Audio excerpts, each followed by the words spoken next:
In this simple video tutorial, I'm going to share with you how you can create a new wallet on Trust Wallet. You can simply add another wallet on your Trust Wallet in just few simple steps. To do this, simply open up your Trust Wallet account.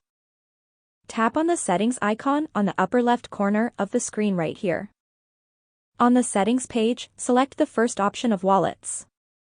Then tap right here on this plus icon. You will see the option of Create New Wallet at the bottom just right here. You can just tap here to add an existing wallet.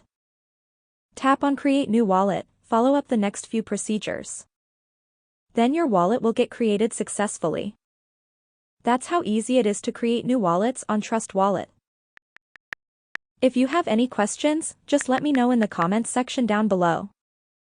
Please don't forget to leave a like, share and subscribe for more video tutorials like this one.